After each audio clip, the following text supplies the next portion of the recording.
बिस्मिल्लाहिर्रहमानिर्रहीम। अस्सलाम वालेकुम नाज़रीन। जब हज़ूर नबी करीम सल्लल्लाहु अलैहि वसल्लम हुज्जतुल विदा के मौका पर मक्का मुकरमा में तशरीफ़ लाए और आप सल्लल्लाहु अलैहि वसल्लम को 4 दिन यानी इतवार, पीर, मंगल और बुध गुजर गए, तो जुमेरात के दिन सूरज तल के बुलंद होने के बाद चाश्त के वक्त मना की तरफ रवाना हुए। उस वक्त तमाम सहाबा कराम रज़ी अल्लाह तआला ने हज का एहराम बांध लिया था और आप सल्लल्लाहु अलैहि वसल्लम के साथ जब मना में पहुंचे तो अकामत फरमाकर नमाज ज़ोहर और असर अदा फरमाई और रात वहीं पर क़याम फरमाया। दूसरे रोज़ सूरज के तलू होने के बाद मना से अरफात की तरफ रवाना हो गए। बाज़ सहाबा कराम रज़ी अल्लाह तआला अन्हुम तकबीर कहते और बाज़ तलबिया कहते थे। हज़ूर नबी करीम अलैहिस्सलातु वस्सलाम ने किसी पर एतराज़ ना फरमाया, इसलिए कि उनका मकसद अल्लाह ताला का ज़िक्र और तस्बीह था, लेकिन तलबिया के अल्फाज अफजल हैं। जब गज़ा पहुँचे तो जो कि अरफात के करीब एक जगह का नाम है, यहाँ पर आप सल्लल्लाहु अलैहि वसल्लम के हुक्म से खैमा लगाया गया। आप सल्लल्लाहु अलैहि वसल्लम ने वहाँ पर नज़ूल फरमाया और जुम्मा के दिन सुबह की नमाज वहाँ पर अदा फरमाई। जब सूरज ढल गया तो इरशाद फरमाया, सवारी पर ज़मीन रखें। उसके बाद नाका कस्वा पर सवार हुए और बतन वादी में तशरीफ़ लाए। यहाँ पर निहायत फसीह व बलीग खुतबा इरशाद फरमाया। इस खुतबा में मुसलमानों के लिए अहकाम व कवायद बयान फरमाए। इरशाद फरमाया, तुम्हारी जानें और तुम्हारा माल उस दिन, उस महीना और उस शहर की हरमत की माने तुम पर हराम है, यानी अरफा का रोज़, ज़िल-हज का महीना और मक्का मुकरमा का शहर। फिर फरमाया, जो चीज़ें तरीके जाहिलियत की मुकर्रर करदा हैं मेरे कदमों के नीचे हैं, और जाहिलियत के तमाम खून यानी जो इस्लाम पहले हुए और उसके वारिस बदला लेने की कोशिश में हैं वो ख़त्म और बातिल हैं। और पहला खून जो मैं बातिल करार देता हूँ इब्ने रबिया बिन हारिस बिन अब्दुल मुत्तलिब का है, जो कि मेरे बाप के भाई का बेटा है। फिर इरशाद फरमाया, जालियत के तमाम सूद नापैद हैं।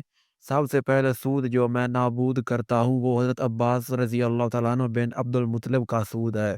उसके बाद चंद बातें अपने खुतबा में औरतों के बारे में वसीयत फरमाई और इरशाद फरमाया कि औरतों के साथ बरात और हुस्न सलूक करें और उनके हकूक़ में एहसान करें। फिर वो हकूक़ जो औरतों के शोहर पर और शोहरों के औरतों पर हैं बयान फरमाए और फरमाया, औरतों के हकूक़ के बारे में अल्लाह ताला से डरो, तकवा और परहेज़गारी इख्तियार करो और उन हकूक़ का लिहाज रखो जो मर्द ने अपने ऊपर लाज़म करके उन्हें हलाल बनाया और जिस कलमा से उनकी शर्मगाहों को अपने तसर्रुफ़ में लिया, अल्लाह ताला के हुक्म और उसके ओहद से तुम उनको निकाह में लाए। फिर इरशाद फरमाया, तुम्हारे हकूक़ औरतों पर ये हैं कि वो तुम्हारे बिस्तर को किसी शख्स से पामाल ना करें जिनको तुम मकरूह और नागवार जानते हो, यानी किसी गैर मर्द को अपने करीब ना आने दे। अगर वो ऐसा करें तो उन्हें मारो, मगर ऐसी मार नहीं जो इंतहाई तकलीफ दा हो। और औरतों का तुम पर नानो नफ़का और उर्फ़ के मुताबिक लिबास और इंसाफ फ़र्ज़ है। फिर इरशाद फरमाया, बिला शोबा मैं तुम्हारे दरमियान ऐसी चीज़ छोड़े जा रहा हूँ कि अगर तुम उसे मजबूती से पकड़े रखोगे तो कभी भी गुमराह ना होगे।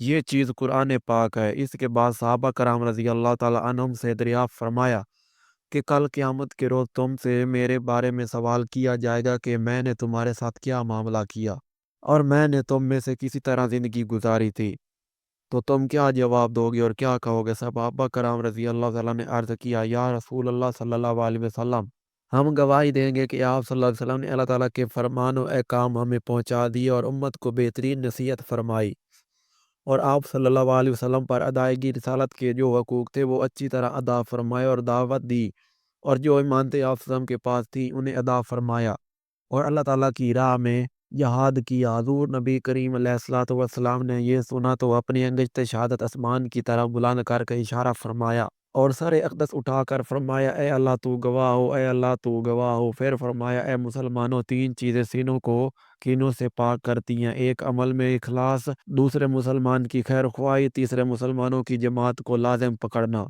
फिर फरमाया, हाज़रीन को चाहिए कि जो कुछ मैंने फरमाया है वो गायब और गैर मौजूद लोगों को पहुँचाएँ। अल्लाहु अकबर। अगर आज की वीडियो पसंद आई हो तो वीडियो को लाइक कर लें, चैनल को सब्सक्राइब कर दें। मिलते हैं नेक्स्ट वीडियो में, तब तक के लिए अल्लाह हाफ़िज़।